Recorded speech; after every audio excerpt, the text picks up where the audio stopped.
माता सती को ही पार्वती, दुर्गा, काली, गौरी, उमा, जगदम्बा, गिरिजा, अम्बे, शेराम वाली, शैलपुत्री, पहाड़ा वाली, चामुंडा, तुलजा, अंबिका आदि नामों से जाना जाता है। इनकी कहानी बहुत ही रहस्यमय है। यह किसी एक जन्म की कहानी नहीं, कई जन्मों और कई रूपों की कहानी है। देवी भागवत पुराण में माता के 18 रूपों का वर्णन मिलता है। हालांकि 9 दुर्गा और 10 महाविद्याओं, कुल 19 के वर्णन को पढ़कर लगता है कि उनमें से कुछ माता की बहनें थीं और कुछ का संबंध माता के अगले जन्म से है। जैसे पार्वती, कात्यायनी अगले जन्म की कहानी है तो तारा माता की बहन थी। सती माता, पुराणों के अनुसार भगवान ब्रह्मा के मानस पुत्रों में से एक प्रजापति दक्ष कश्मीर घाटी के हिमालय क्षेत्र में रहते थे। प्रजापति दक्ष की 2 पत्नियां थी, प्रसूति और वीरणी। प्रसूति से दक्ष की 24 कन्याएं जन्मी और वीरणी से 60 कन्याएं। इस तरह दक्ष की 84 पुत्रियां और हजारों पुत्र थे। राजा दक्ष की पुत्री सती की माता का नाम था प्रसूति। यह प्रसूति स्वयंभुव मनु की तीसरी पुत्री थी। सती ने अपने पति की इच्छा के विरुद्ध कैलाश निवासी शंकर से विवाह किया था। सती ने अपने पिता की इच्छा के विरुद्ध रुद्र से विवाह किया था। रुद्र को ही शिव कहा जाता है और उन्हें ही शंकर। पार्वती शंकर के 2 पुत्र और 1 पुत्री हैं। पुत्र गणेश, कार्तिकेय और पुत्री वनलता। जिन 11 रुद्रों की बात कही जाती है वे सभी ऋषि कश्यप के पुत्र थे। उन्हें शिव का अवतार माना जाता था। ऋषि कश्यप भगवान शिव के सारु थे। मां सती ने एक दिन कैलाशवासी शिव के दर्शन किए और वह उनके प्रेम में पड़ गई। लेकिन सती ने प्रजापति दक्ष की इच्छा के विरुद्ध भगवान शिव से विवाह कर लिया। दक्ष इस विवाह से संतुष्ट नहीं थे, क्योंकि सती ने अपनी मर्जी से एक ऐसे व्यक्ति से विवाह किया था जिसकी वेशभूषा और शक्ल दक्ष को कतई पसंद नहीं थी और जो अनार्य था। दक्ष ने एक विराट यज्ञ का आयोजन किया, लेकिन उन्होंने अपने दामाद और पुत्री को यज्ञ में निमंत्रण नहीं भेजा। फिर भी सती अपने पिता के यज्ञ में पहुंच गई, लेकिन दक्ष ने पुत्री के आने पर उपेक्षा का भाव प्रकट किया और शिव के विषय में सती के सामने ही अपमानजनक बातें कही। सती के लिए अपने पति के विषय में अपमानजनक बातें सुनना हृदय विदारक और घोर अपमानजनक था। यह सब वह बर्दाश्त नहीं कर पाई और इस अपमान की कुंठावश उन्होंने वहीं यज्ञ कुंड में कूदकर अपने प्राण त्याग दिए। सती को दर्द इस बात का भी था कि वह अपने पति के मना करने के बावजूद इस यज्ञ में चली आई थी और अपने 10 शक्तिशाली, 10 महाविद्या रूप बताकर डराकर पति शिव को इस बात के लिए विवश कर दिया था कि उन्हें सती को वहां जाने की आज्ञा देना पड़ी। पति के प्रति खुद के द्वारा किए गया ऐसा व्यवहार और पिता द्वारा पति का किया गया अपमान सती बर्दाश्त नहीं कर पाई और यज्ञ कुंड में कूद गई। बस यहीं से सती के शक्ति बनने की कहानी शुरू होती है। दुखी हो गए शिव। जब यह खबर सुनते ही शिव ने वीरभद्र को भेजा, जिसने दक्ष का सिर काट दिया। इसके बाद दुखी होकर सती के शरीर को अपने सिर पर धारण कर शिव ने तांडव नृत्य किया। पृथ्वी समेत तीनों लोकों को व्याकुल देखकर भगवान विष्णु ने अपने सुदर्शन चक्र द्वारा सती के शरीर के टुकड़े करने शुरू कर दिए। शक्तिपीठ। इस तरह सती के शरीर का जो हिस्सा और धारण किए आभूषण जहां जहां गिरे वहां वहां शक्तिपीठ अस्तित्व में आ गए। देवी भागवत में 108 शक्तिपीठों का जिक्र है, तो देवी गीता में 72 शक्तिपीठों का जिक्र मिलता है।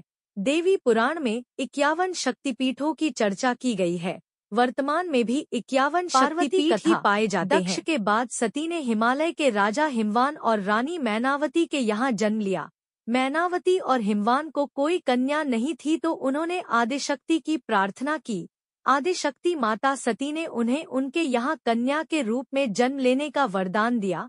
दोनों ने उस कन्या का नाम रखा पार्वती। पार्वती अर्थात पर्वतों की रानी। इसी को गिरिजा, शैलपुत्री और पहाड़ों वाली रानी कहा जाता है। माना जाता है कि जब सती के आत्मदाह के उपरांत विश्व शक्तिहीन हो गया, उस भयावह स्थिति से त्रस्त महात्माओं ने आदिशक्ति देवी की आराधना की। तारक नामक दैत्य सबको परास्त कर त्रैलोक्य पर एकाधिकार जमा चुका था। ब्रह्मा ने उसे शक्ति भी दी थी और यह भी कहा था कि शिव के औरस पुत्र के हाथों मारा जाएगा। शिव को शक्तिहीन और पत्नीहीन देखकर तारक आदि दैत्य प्रसन्न थे। देवतागण देवी की शरण में गए। देवी ने हिमालय हिमवान की एकांत साधना से प्रसन्न होकर देवताओं से कहा, हिमवान के घर में मेरी शक्ति गौरी के रूप में जन्म लेगी। शिव उससे विवाह करके पुत्र को जन्म देंगे जो तारक वध करेगा। भगवान शिव को पति के रूप में प्राप्त करने के लिए उन्होंने देवर्षि के कहने मां पार्वती वन में तपस्या करने चली गईं। भगवान शंकर ने पार्वती के प्रेम की परीक्षा लेने के लिए सप्तऋषियों को पार्वती के पास भेजा। सप्तऋषियों ने पार्वती के पास जाकर उन्हें हर तरह से यह समझाने का प्रयास किया कि शिव औघड़, अमंगल वेशभूषाधारी और जटाधारी है। तुम तो महान राजा की पुत्री हो, तुम्हारे लिए वह योग्य वर नहीं है। उनके साथ विवाह करके तुम्हें कभी सुख की प्राप्ति नहीं होगी। तुम उनका ध्यान छोड़ दो। अनेक यत्न करने के बाद भी पार्वती अपने विचारों में दृढ़ रही। उनकी दृढ़ता को देखकर सप्तऋषि अत्यंत प्रसन्न हुए और उन्होंने पार्वती को सफल मनोरथ होने का आशीर्वाद दिया और वे पुनः शिवजी के पास वापस आ गए। सप्तऋषियों से पार्वती के अपने प्रति दृढ़ प्रेम का वृत्तांत सुनकर भगवान शिव अत्यंत प्रसन्न हुए और समझ गए कि पार्वती को अभी में अपने सती रूप का स्मरण है। सप्तऋषियों ने शिवजी और पार्वती के विवाह का लग्न मुहूर्त आदि निश्चित कर दिया। शिव व पार्वती विवाह निश्चित दिन शिवजी बारात लेकर हिमालय के घर आए। वे बैल पर सवार थे। उनके एक हाथ में त्रिशूल और एक हाथ में डमरू था। उनकी बारात में समस्त दैत्य और देवताओं के साथ उनके गण भूत प्रेत पिशाच आदि भी थे।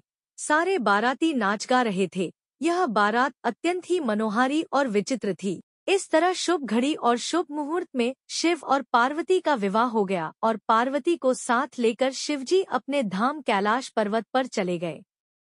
मान्यता अनुसार राजा हिमवान ने पार्वती के मन की इच्छा जानकर एक पुरोहित और एक नाई को कैलाश पर्वत भेजकर शिव से अपनी पुत्री का विवाह प्रस्ताव भेजा।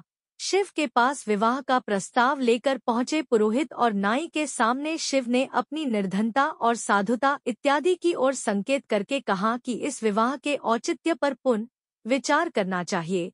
पुरोहित के बार बार आग्रह पर शिव मान गए। शिव ने पुरोहित और नाई को विभूति प्रदान की। नाई ने वह विभूति मार्ग में ही फेंकते हुए क्रोधित भाव से पुरोहित से कहा, बैल वाले अवधूत से राजकुमारी का विवाह पक्का कर आए हो तुम्हें कुछ तो सोचना था। नाई ने ऐसा ही कुछ जाकर राजा से कह सुनाया। पुरोहित का घर विभूति के कारण धनधान्य रत्न आदि से युक्त हो गया, लेकिन नाई को कुछ नहीं मिला। तब नाई को विभूति का राज पता चला और उसने पुरोहित से आधा धन देने का आग्रह किया। तब पुरोहित ने कहा कि इसके लिए तो तुम्हें शिव के पास ही जाना होगा। इधर नाई से शिव की दारिद्र्य इत्यादि के विषय में सुनकर हिमवान राजा ने शिव के पास संदेश भिजवाया कि वह बारात में समस्त देवी देवताओं सहित पहुँचे। इसके पीछे कारण था कि पता चल जाता कि शिव की शक्ति कितनी है। शिव हंस दिए और राजा के मिथ्याभिमान को नष्ट करने के लिए विवाह के पूर्व उन्हें अपनी माया दिखाई और